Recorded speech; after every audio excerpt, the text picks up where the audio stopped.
Hey, so Boker Tov, this morning's daf is Yevamos Kuf Chaf Aleph. One of my favorite dafim in the entire Shas. A beautiful daf, a classic daf. And this is the daf that Rabbi Meir Shapiro, who had the brilliant idea of beginning the Daf Yomi, he used to quote this daf a lot. So the Mishnah says on Kuf Chaf Aleph Amud Aleph, around 13 or 14 lines on the top. Nafal amayim, if a person falls into a water, so whether or not this water has a clear end to it that you could see, or whether it has no end, ishto asura, his wife is prohibited. Some wanted to say, although this didn't become the halacha, it means she's only prohibited. It doesn't say ishto asura olamis. That's a phrase we saw throughout the rest of the Masechta. We saw on occasion that she doesn't say she's forever prohibited. Now, maybe after a period of time, she'd actually become permitted again. But we don't actually say that. That's not the way we pass it. So, Amar Rabbi Meir Maisa Be'echad Shenafal Abor, and the reason why she's prohibited there is because maybe the husband came out of the water and we just didn't see him. Says Rabbi Meir, there's an incident with one person who fell into a bor gadol, a large cistern, and he got out of the cistern after 3 days. He was able to come out of the cistern. He was able to be saved. Amar Rabbi Yossi Ma'isa B'Suma Sheyarad L'Tvol B'Ma'arav, and there was a guy a blind man who went down into a cave to immerse, and afterwards they went down to get him. They couldn't find him. They waited until the time had come where they thought they would survive. How long is that? We'll see from Amabeis. Someone say it's 3 hours based upon the story on Amabeis. They waited until the time they thought for sure that's it, he can't survive. And then they allowed their wives to marry. The person in Asya, they lowered him down to the water. They tied a rope to him, and they lowered him down. Also, the only thing that came up was his foot. So say if it was from the knee up, then for sure he's dead. Tinase, then she could get married. But minar kuva lamata, but if it's from the knee downward, well, tinase, she can't get married yet because it's not an indication that he's dead. He could just be missing the bottom of his leg. So the rabbis taught nafal amayim, vein sheyesh so vein she'elam so ishto asura, but divrei Rabbi Meir. So now the Brisa records the position that our Mishnah had said, but the Brisa records it only in the name of Rabbi Meir. Now, whether or not he fell into a water that has a limit to it or no limit to it, the wife is prohibited. Whereas the Chacham say, Mayim sheyesh himself ishtom muteris. The Chacham argue with Rabbi Meir in the Brisa. Chacham say, if the water has a limit to it, then the wife is going to be permitted, because we're going to say we would have seen the man if he had been fortunate enough to come out of the water. So that's what the Chachamim say. But if there's no limit to it, then Ishidar Asura, then the wife is indeed prohibited. Asks the Gemara,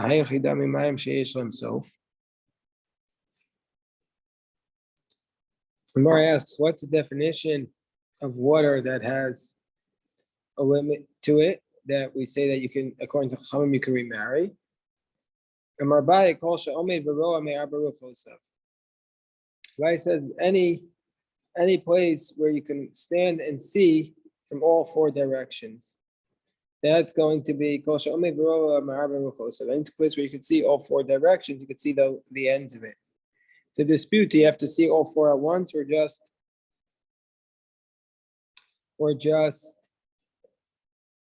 from one vantage point? Also, another dispute is, let's say today we have video cameras. So today we're able to see all four borders with video cameras. So that's another question that's discussed by the local commentaries, by the modern commentaries. No Gabra, there was a man, the Tava Ba'agma the Samki. There was a man who died, who drowned in the swamp of Samki. Ansiva Rav Shila with Vesa. Rav Shila allowed his wife to remarry. Amalei Rav Shmuel. So Rav said to Shmuel, Tan Nishmate. Rav said to Shmuel, let's exile him. Amalei. So Shmuel responds, no, before we exile him, before we excommunicate him, Nishlech Bereisha. Let's first ask him why he did it. So they sent this question to Rav Shila. Shochoi Mayim Shelem Sof. Ishto Asura Muteris. He said, if it's really a water that has no limit to it, is the wife permitted or prohibited? Shalcholu, he said to them, Ishto Asura, she's prohibited. And they said, V'agma desamke maya, Amka desamke mayim sheishlam sof, mayim she'elam sof. In this swamp, are you permitted the woman to marry from? What kind of water is it? Water that has a limit or no limit? So Shalchol mayim she'elam sof. So he said, yeah, it's water without a limit. So they said, Umar my time avidach. He said, then why you allow her to remarry? So he says, you know what? Mita ta'ina. He said, I made a mistake. Person's allowed to make a mistake. So he made a mistake. And they said, what was the basis for your mistake? He says, Ana Savri, I thought, Kivin de Kavu V'kaimi, since the water was still, Kemaim She'eshlam Softami. It's like water that there's an end to it. And so therefore she's permitted. But it's actually, I was wrong. Kivin the Ikagali, because there are waves that sometimes come there. Amor Gali Ishbalu. We'll say that the waves carried the body away. And so therefore it's not enough. I shouldn't have allowed her to remarry. So Kari Shmuel the Rav. So Shmuel said about Rav, Lo Yunel at Tzaddik Kohavin. That there will not. Shmuel said to Rav, you see, you were going to you were going to excommunicate him, but Hashem will not allow a mistake to happen to any tzaddik. And Kari Rav away to Shmuel, and Rav responded to Shmuel, Chua Barov Yoetz. Salvation comes to the one who gives a lot of counsel. Ironically, so the Vilna Gaon points out, but what about the fact that Rav Shila was such a tzaddik, and how come he made the mistake? So that's a question the commentaries discuss. So I mean, if Hashem's not going to allow a mistake to happen to a tzaddik, how did Rav Shila have this mistake? Okay, take that answer up another time. Tanya Amar Rabbi Maisa B'Shnei Bnei Adam Mechamrim Machmorim B'Yarden. There was an incident with two men who were spreading out their nets in the Jordan. And one of them went into an air pocket, dug out, which was for fish. And the sun set, and he didn't see how to get out. And his friends saw him disappear in the water, and they waited. They waited the amount of time for him to, they thought he could survive. So they told his house that he's dead. And the next day the sun rose. And he recognized the opening. And he comes home. So he finds a huge eulogy in his house. He said, Rabbi said, look how great the words of the sages are. He said, if it's a water which has a sof to it, which has a limit, then the wife is permitted. Remember, if it's water that has no limit to it, ishto asura, the wife is prohibited. Because like this case, he could have been alive. So I asked the Gemara, well, if that's the case, even if it's a water that has a limit to it, we shouldn't allow it because we should be concerned that maybe there's a dugout of fish there. So the Gemara says, it's not common. It's not common to have such air pockets in this water that has no limit to it, that has a limit to it. Rashi says that which we taught, that the water that has no end to it, the wife is prohibited. That's only, when do we say that a water that has no end to it, the man is prohibited? That's by regular people. That's where the wife is prohibited. But by a Torah scholar, we're going to say the wife will be permitted because either Salik Kala Isla, if he would have gone out of the water, people would have recognized the Torah scholar, and there would be a call, there would be a rumor, and everybody, the word would get back. Velowi, but we reject the statement of Rav Ashi. The Gemara rejects the statement of Rav Ashi, which is interesting because Rav Ashi is the last generation. So who's rejecting it? But whoever came after Rav Ashi says it's not the case. Doesn't matter if it's an inish to alma. It doesn't matter if it's a regular person or if it's a tzur b'meirabanan. If you did it, we're not going to make you leave the marriage, but you're not going to get married. And this is the story of Meir Shapiro would cite. One time I was walking along on the ship, and I saw a ship that it broke. I was so upset. I was in pain about the Torah scholar that was on the ship. I thought for sure he died. Umanu Rabbi Akiva. It's Rabbi Akiva. Shaliti biyabasha. And I came up to the dry land. And when I came up to the dry land, Ba v'yashav v'dan lefanai b'halacha. Rabbi Akiva came forward and he started teaching me halachos. Amarti lo b'ni mi elcha. I said, my son.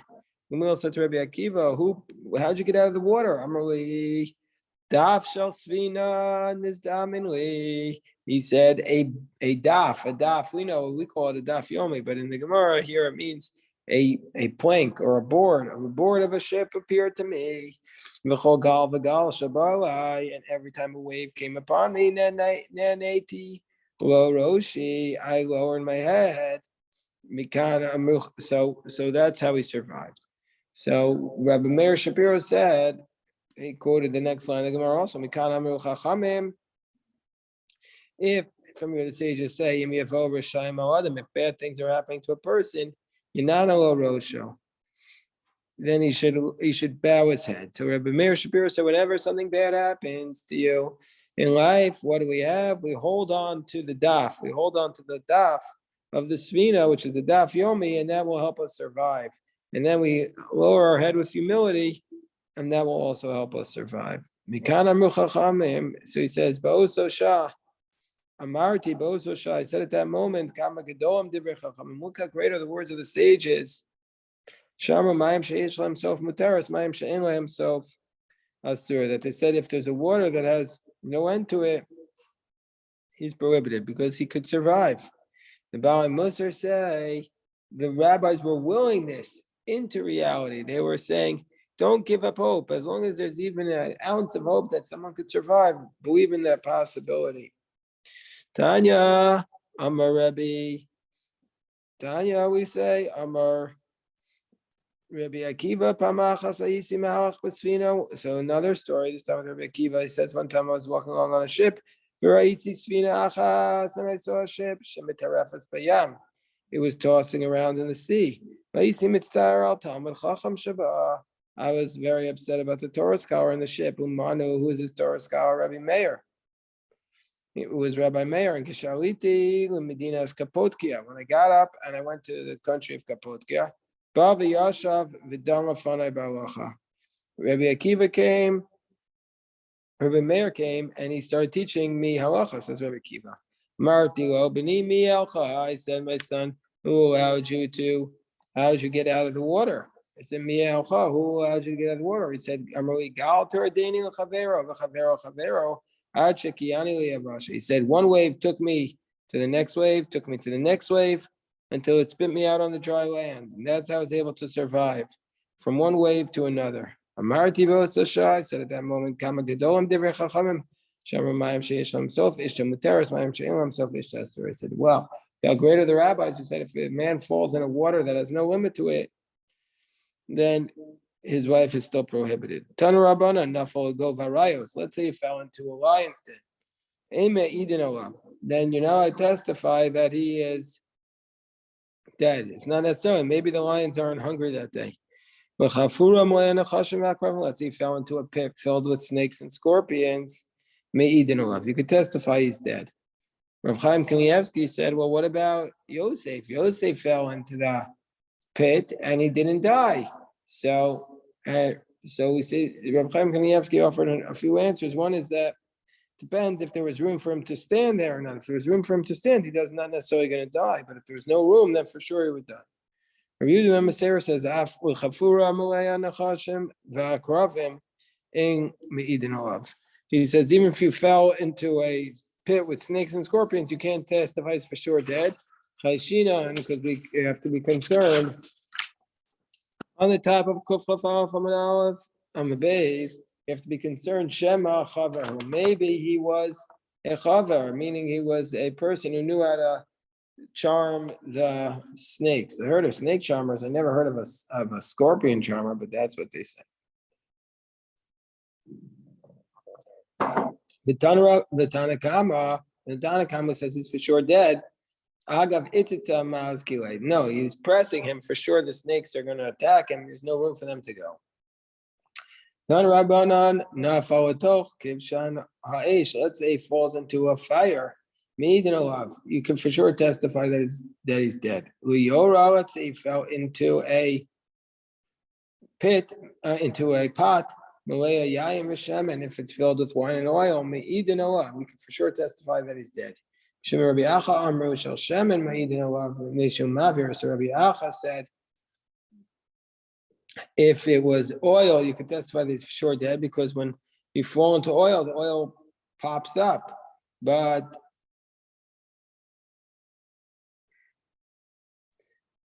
but if it falls into a pot of boiling wine, you don't testify that he's dead, because he could be extinguishing the wine when he falls in. It'll extinguish the fire. Wine puts out the fire. No, they say no.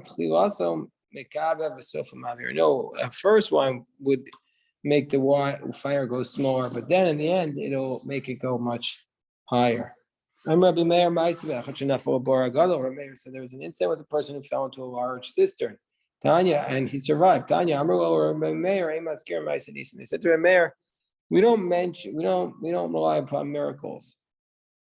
Mara asked the question, what's the miracle here? If the miracle is that he didn't eat or drink for 3 days, Esther Hamalka says, gather for me and don't eat or drink for 3 days. You see, you could survive without eating or drinking for 3 days.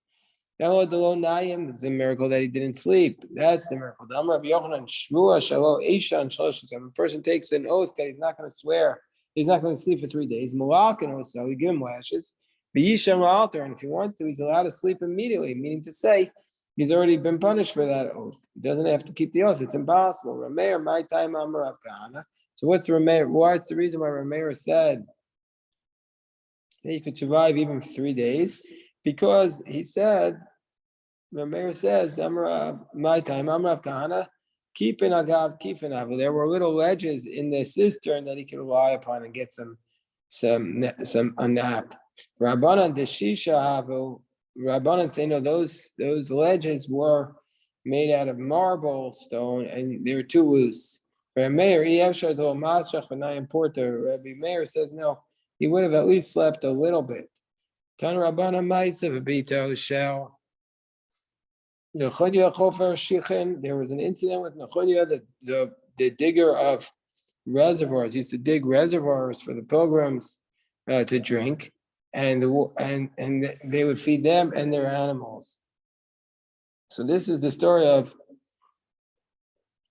Nechonia Chofer Shichin. The story also appears in Baba Kama. So what happened? So Shenafal Boragadol. So the daughter of Nechonia Chofer Shichin, his daughter fell into the large cistern. Bobo deal Rabbi Chanina ben Dosa. They told Rabbi Chanina ben Dosa. So Shah Rishon on the first hour, Amar Shalom. We said, don't worry, it's going to be okay. Shnia the second hour, he said Shalom. Shlishis Amar. The third hour, he said to them, Alta. She's already come up. Amar, so he said to her, Biti mi alcha. He said to her, my daughter who brought you out of the water. Amro, she said to him, Zachar Sharachalam Nizdamili. I saw a sheep, a male sheep, Vizake Manhigo, and an older man was leading the sheep out. Which sheep was this? It was the ram of Yitzchak. How could it be the ram of Yitzchak? Wasn't the ram of Yitzchak slaughtered? But that's what the Gemara says, that she saw the ram, she saw an image. Well, the ram wasn't alive because she just saw the image. She didn't see the actual ram, but she saw the image of the ram of Yitzchak. And who was the old man who let her out? The old man, meaning to say, who was the old man who let her out? Rashi says that was Avram Avinu.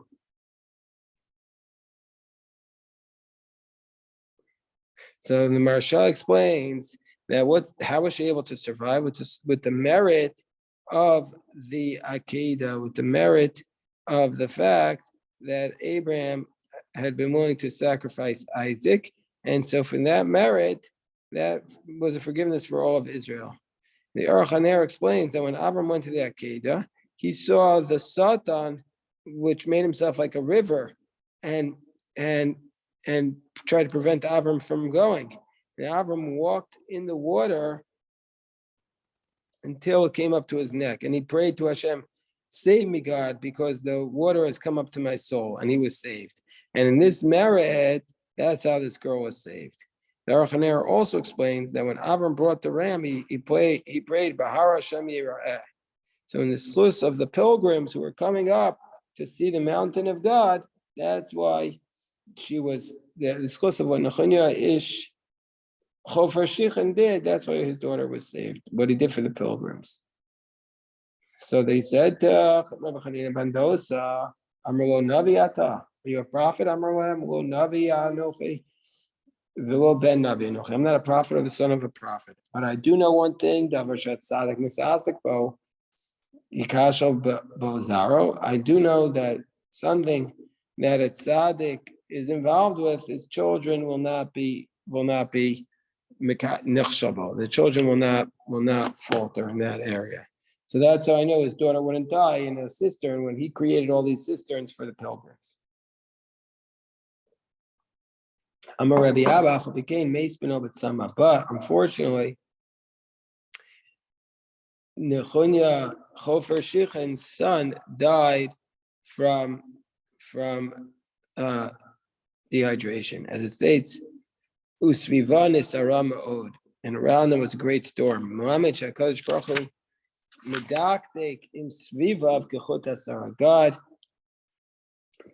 is medakdek, is careful with those around him, those tzaddikim, like the hair of like the string of a hair, meaning to say, even on those small things, they're going to be punished. And so therefore, that's why his son died in this manner, even though we just said that his children would be saved, but in this case, it wasn't. In this case, his son didn't work. So it's not always you can rely upon that. Rabbi Chanina says, Me'acha al na'arotz besod kedoshim rabba v'nora al kol savivav. Pasuk says that HaKadosh Baruch Hu is Nora al kol saviv. God is mighty and awesome for all those around them. And the tzaddikim follow him. So therefore, God is more makbid on the sins of the tzaddikim. So so now we're up to the next Mishnah. It's not the last Mishnah in the tractate, but up to the next Mishnah. Afilu shama min anashim. Let's say he hears from the women, even if he hears from the women that they say Omros Meis Ishponi, he hears them from the women, they say this man died, Dayo, that's sufficient. Rabbi Yehuda says Afilu. By the way, so we're introducing now the concept of called Masiach Fitumo. Masiach Fitumo, it's something that Rabbi Tzal spoke about last night. That's where a person mentions something unintentionally, like he's not intending to give you testimony, he's just talking. He's Masiach, he speaks Fitumo simply.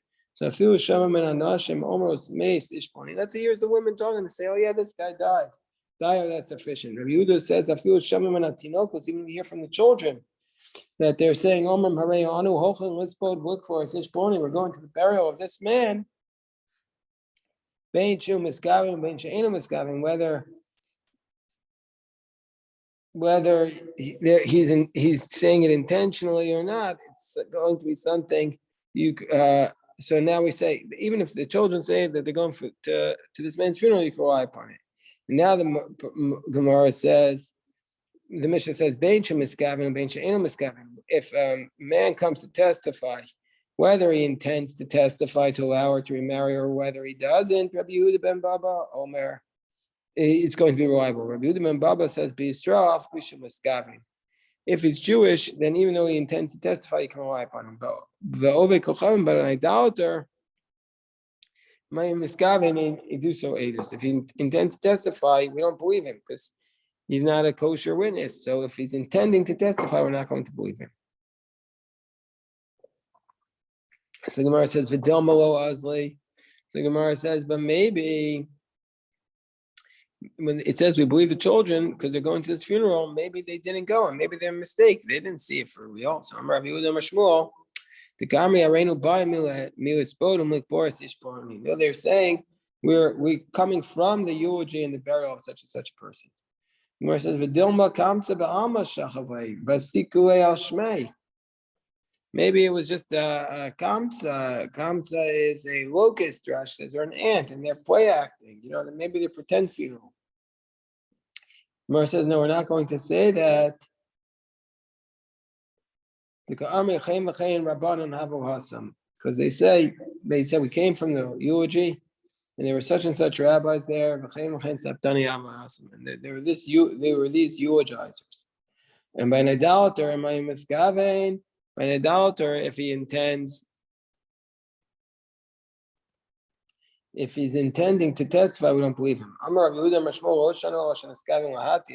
He intends to allow her to remarry him, but if he just intends to give testimony, they do so. His testimony is valid. And how do we know what his intent was? If he comes to the court and he says, "Ishploni meis, such and such a person died," he go marry his wife. That's intending to allow her. That we're not going to rely upon. But if he just says stam, if he just says this guy died, then his intent was to testify, and we rely upon it. It's only if we intend to allow. Only if he intends to allow her to testify. They do so. If he intends to give the testimony, it's valid. It's only the case if he intends to. Rish Lakish says the same thing. It's exactly the same thing. Wasn't there an incident with Hoshaya Baribi? He had a dispute with 85 elders. He said as if he's coming to testify, it's a valid testimony. And the Chachamim did not agree. The Chachamim did not agree with this approach. Mar says, but our Mishnah, which says that if he intended to testify, if his idolater intends to testify, it's not valid. What's that scenario? So we said, when do we say, what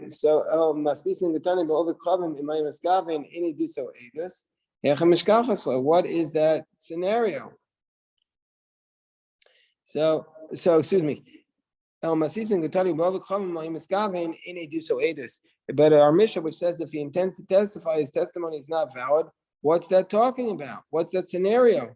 So, meaning to say, it implies from our Mishnah that only under those circumstances where he intends to testify, it's not valid. But there's a circumstance where it would be okay. So Gemara says, well, it's okay by the idolater, but Messiah Chafitumo. If the idolater is speaking Messiah Chafitumo, just innocently, we're going to believe him. Kiyahuda, like somebody was saying, Manika bechavai, who's from the house of Chavai, Shachev Chivai, that the Chivai has died. The Insaba Rav Yosef would be so. Rav Yosef allowed his wife to marry. There was a person who idolater was walking along, and he was saying, woe to the chariot driver of Pumpadisa, the Shachev, that he died. The Insaba Rav Yosef. If he came a Rava with Beisa Rav Yosef, or some say Rava allowed his wife to marry. There was a guy who was walking along. He said, "Who's from the house of Chasa? Tava Chasa. Chasa's dead." Amar Rav Nachman Kim. Achu kavaru achasa medibura. So Rav Nachman then exclaimed, "But